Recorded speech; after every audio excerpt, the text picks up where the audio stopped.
Virgo, mga kaganapan sa mga Virgo guys. Okay? Sa mga nakarang araw muna tayo, o buwan o linggo o araw sa mga Virgo. Virgo sign, message para sa inyo guys.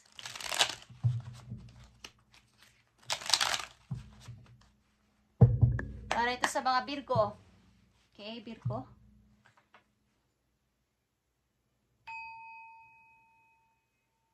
Masyadong malakas kasi guys kapag tinodo ko. Okay.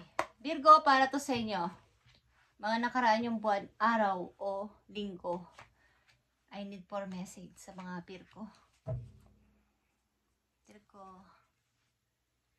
May namimiss ka, Virgo.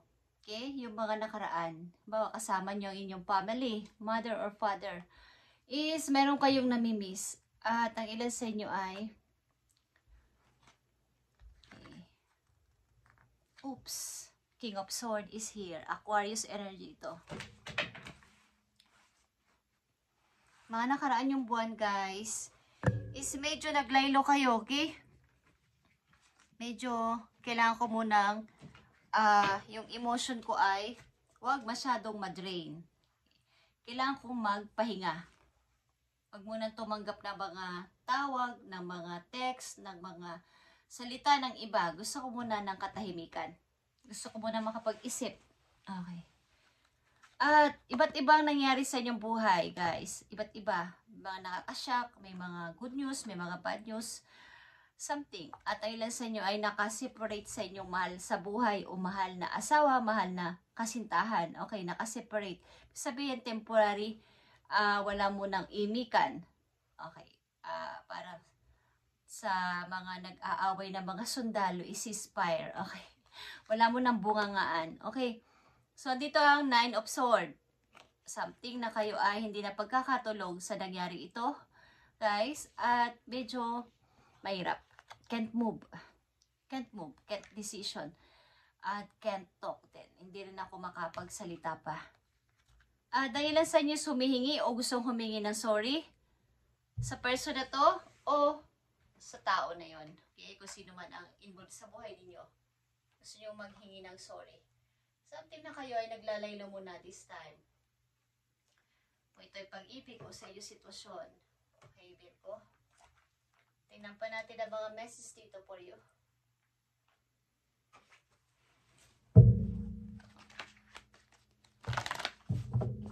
Virgo, para to sa'yo. Masyado kang na kumbaga, need mo muna ng pahinga. Need mo muna ng katahimikan. Wala mo ng decision this time. Hindi mo na nagra-rush. Nag-iisip-isip mo na. At hindi rin makapag-decide talaga. Okay.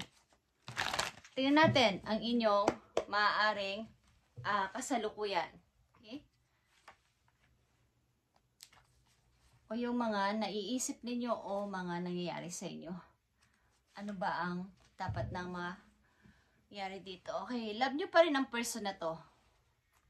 Andiyan pa rin siya. Still pa rin nasa utak ninyo. At both of you nagmamahal naman talaga. Okay, andito yung Nine of Wands. May takot ka din. Maaring, hindi ko alam kung andito na kasi yung puso mo sa tao na to. Okay, kung ito ay pag-ibig o sitwasyon. Parang, kung wala siya o mag-iisa na ako is, paano ko? Kailangan ko muna ng katahimikan this time. Suffering in silence ka. Sa kasalukuyan, ilan sa inyo? Nandito yung balance. Okay, meron nga kayong, kumbaga, andito pa din yung love. Kaya lang ay, hindi na muna nagko-connect. Yeah, desire. Dito pa rin yung love sa isa't isa at Ten of Wands. May mga problem talaga sa inyong sitwasyon ng tao na to, ng person na to.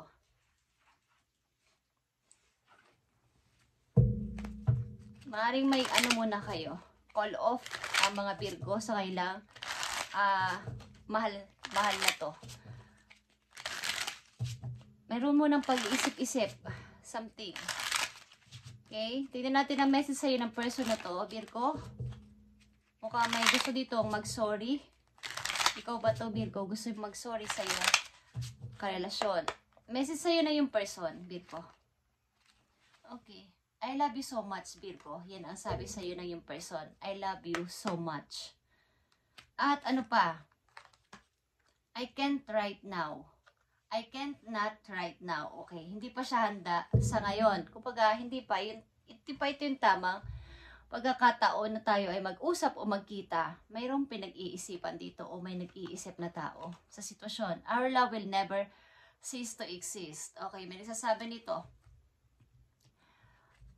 You have to be patient. Okay. You have to be patient, Virgo, sapagkat maybe ang person na to ay nag-iisip-isip din kung ano ba talaga ang mangyayari na sa inyong relasyon, kung ito ba ay magpapatuloy pa o tatapusin na ninyo. Okay. So, maaaring ang inyong relasyon sa inyong kasintahan o asawa ay nakahang. Okay. Hindi mo na kayo nagkikibuan. At tignan natin ang inyong career, guys. Sapagkat ito ang mahalaga sa ilang Virgo, ang inyong career. Silipin natin ang inyong career.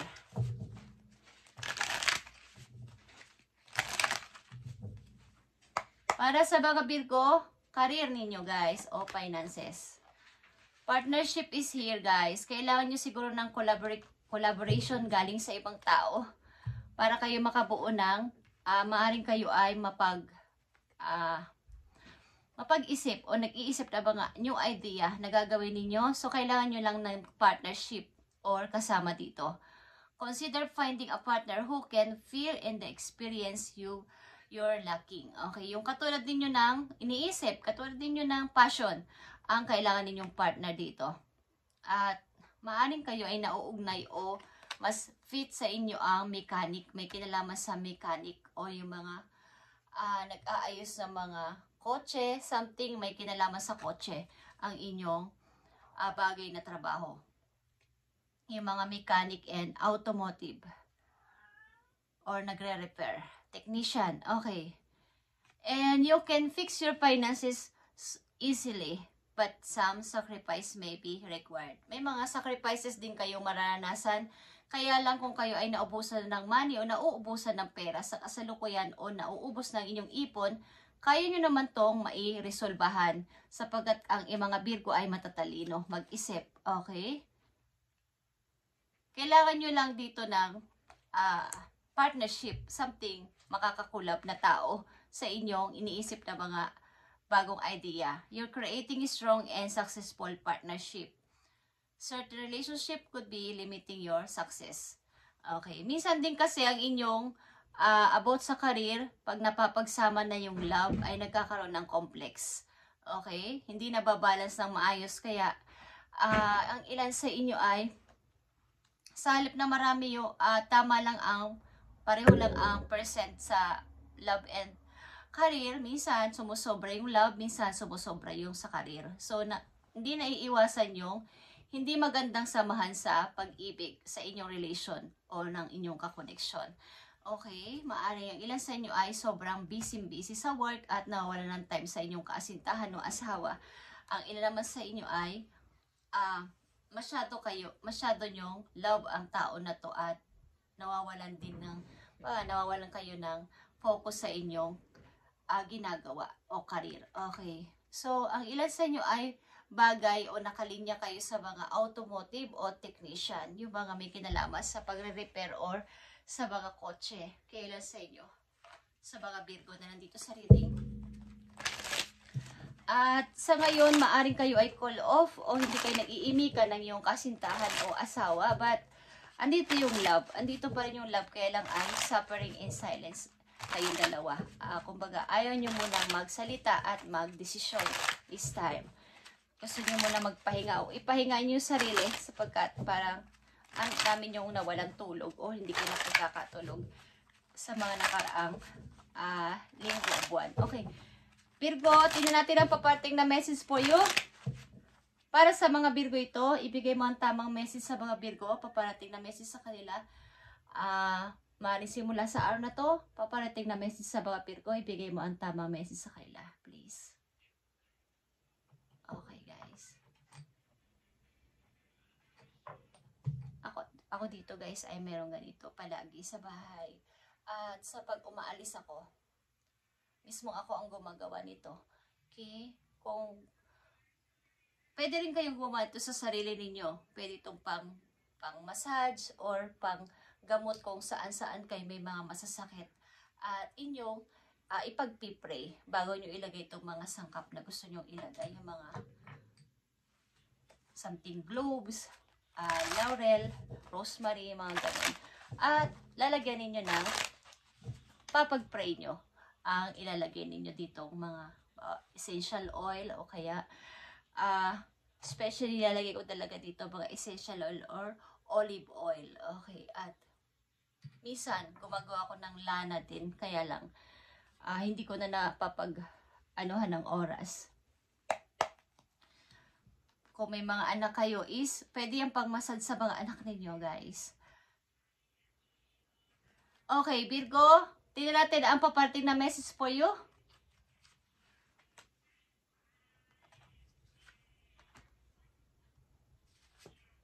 Para sa mga Virgo ito, may paparating naman na opportunity sa'yo. So, wag mo itong ipalagpasin. Virgo, paparating na message sa mga Virgo, ibigay mo ang tamang message sa kanila at magkaroon sila ng idea ano man ito. At ito man ay good or bad is, bigyan mo sila ng guide dito. Thank you, Spirit. Paparating na message sa'yo, okay? Maaring ups and down ang pagdating o pagpasok ng money. O kung may mga anak kayo kasama sa bahay, sa buhay is maaring maaapektuhan sila kung hindi mababalance sila masyado ang inyong cash flow o kaya ang inyong pagmamanage sa pera ninyo. Okay guys? Maaring ups and down. Hindi naman sobrang wala, hindi rin marami, nasa gitna lang guys. Okay? At the Fool is here, okay? Kailangan mo talaga ng pag-i-start, bagong pag-i-start sa buhay mo o gusto mo ng ganitong pagbabago sa buhay mo, okay? Bagong start, bago. Kung may mga ito, kung hindi na ito mariresolba, yung inyong mga last na naging problema, okay lang is gusto mo na ng bago sa buhay mo. Tumitingin ka na doon talaga at positive talaga ang kaisipan mo about dito. Bagamat ito'y nandito pa, nakahang pa is, gusto mo na makaisip ng bago mga idea. Okay, Virgo? At nakikita nyo to? Ito ay inuumpisahan mo siguro ang pag-grow sa iyo sarili at pag-healing na rin. Okay, kaya nandito ka sa process na tahimik at ayaw mo muna ng anumang desisyon o pagsasalita. Okay, guys. At napakahalaga ng message na to for you. Galing ito sa Monology, guys. Kung kayo may anak na kasama sa bahay, sa buhay, ay maaaring iniisip niyo kailang kapakanan at mahirap kung mawala ng pera. Okay, o ng ipon. Tingnan natin messages sa mga Virgo. Ibigay mo sa mga Virgo ang dapat nilang malaman today. I need message for Virgo. Okay, Virgo. Be real. At nandito din ang unang message sa inyo na King of Swords. Ito ay Aquarius energy or dealing kayo sa Aquarius. Okay, be real. Kumbaga, maging focus ka ngayon sa realidad ng buhay. Tama na yung dati, baka ganito, baka something na parang daydreaming, yung mga parang mga mababaw lang. Magpakalalim ka na sa susunod na ito na talaga yung realidad ko. Kailangan kong harapin na. Okay? Magpakatotoo ka. At yung mga insecurities mo ay dapat mo nang iwaglit o tanggalin sa isip mo na baka hindi ko kaya, baka ma-mistake na naman ako. Kailangan ay tanggalin mo yung mga insecurities na to para magtuloy-tuloy ang yung pag-grow. Kung nandito yung gusto mong pagbabago is mangyayari. Virgo, andito yung 0 at 3. Ito ay pagbabago. Pag-i-start mula sa 0, again, at ito nga ay restart, number 3. At ito ay pag-grow sa iyong sarili. Simula sa iyong physical, emotional, at sa iyong spiritual, at pagkakaroon ng freedom sa money. Okay. Thank you, Virgo, and God bless sa inyo lahat, guys. At makakayanan mo to. Nandito lang talaga yung pagpaprocess pa ng paghihiling, but makakaya mo to. Okay? Maaaring yung kasintahan o asawa kung kayo ay hindi pa talaga break na wala pang closure, ay nag-iisip-isip din. Pero hindi pa ito yung tamang panahon daw para kayo ay magkita o mag-usap. Pero, sasabi ko sa'yo na I love you so much. Okay? Thank you, Virgo, and God bless.